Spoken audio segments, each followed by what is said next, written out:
Welcome to I news. మహారాష్ట్రను దిగ్భ్రాంతికి గురిచేసిన అజిత్ పవార్ విమాన ప్రమాద దర్యాప్తులో కీలక ముందడుగు పడింది. ప్రమాద స్థలంలో విమానానికి చెందిన బ్లాక్ బాక్స్ ను డీజీసీఏ అధికారులు స్వాధీనం చేసుకున్నారు. అజిత్ పవార్ మరణానికి దారితీసిన ఆ భయానక క్షణాల మిస్టరీ ఇప్పుడు బ్లాక్ బాక్స్ తో వేడనుందా?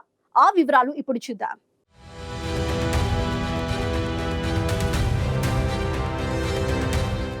మహారాష్ట్ర ఉప ముఖ్యమంత్రి అజిత్ పవార్ మరో నలుగురి ప్రాణాలు తీసిన విమాన ప్రమాదానికి సంబంధించిన ఆధారాల వేట ముమ్మరమైంది. బారామతి విమానాశ్రయం వద్ద కూలిపోయిన లియర్ జెట్ శకలాల నుంచి డీజీసీఏ ఫోరెన్సిక్ బృందాలు బ్లాక్ బాక్స్ ను విజయవంతంగా వెలికితీశాయి. ప్రమాదం జరిగిన సమయంలో పైలట్ల మధ్య జరిగిన సంభాషణలో విమాన వేగం, సాంకేతిక స్థితిగతుల సమాచారం అంతా ఈ బ్లాక్ బాక్స్ లోనే నిక్షిప్తమై ఉంటుంది. ఈ ప్రమాదంపై అనేక అనుమానాలు వ్యక్తమవుతున్నాయి. ముఖ్యంగా బారామతిలోని ఎయిర్ స్ట్రిప్ కేవలం 700 మీటర్ల పొడవు మాత్రమే ఉండడం, అది కూడా టేబుల్ టాప్ తరహాలో ఉండడం వల్ల ల్యాండింగ్ సమయంలో పైలట్లు తీవ్ర సవాళ్లు ఎదుర్కొన్నట్లు తెలుస్తోంది. ప్రమాదానికి ముందు పైలట్ రన్వేను సరిగ్గా అంచనా వేయలేకపోయారని, ఆఖరి నిమిషంలో విమానాన్ని మళ్లీ గాల్లోకి లేపేందుకు ప్రయత్నించి విఫలమయ్యారని ప్రాథమిక దర్యాప్తులో తేలింది. రన్వే అలైన్మెంట్ సరిగ్గా లేకపోవడమే ఈ ఘోర ప్రమాదానికి కారణమై ఉండవచ్చని డీజీసీఏ ఉన్నతాధికారులు భావిస్తున్నారు.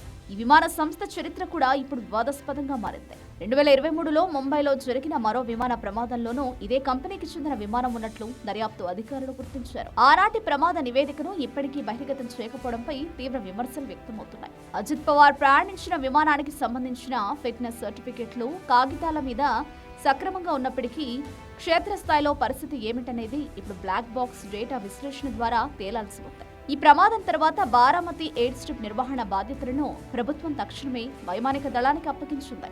హోంమంత్రి వంటి అతి ముఖ్యమైన వ్యక్తులు బారామతికి వచ్చే అవకాశం ఉన్నందున భద్రతా కారణాల దృష్ట్యా ఈ నిర్ణయం తీసుకున్నారు. దశాబ్దాల అనుభవం ఉన్న పైలట్లు కూడా ఆఖరి నిమిషంలో ఎందుకు తడబడ్డారు? రన్వేపై తక్కువ వెలుతురు లేదా సిగ్నలింగ్ సమస్యలు ఏమైనా ఉన్నాయా అనే ప్రశ్నలకు సమాధానం లభించాల్సిందే. అజిత్ పవార్ మరణం మహారాష్ట్ర రాజకీయాల్లో తీరని లోటును మిగిల్చగా ఈ బ్లాక్ బాక్స్ విశ్లేషణతోనైనా వాస్తవాలు వెలుగులోకి రావాలని కోరుకుంటున్నారు.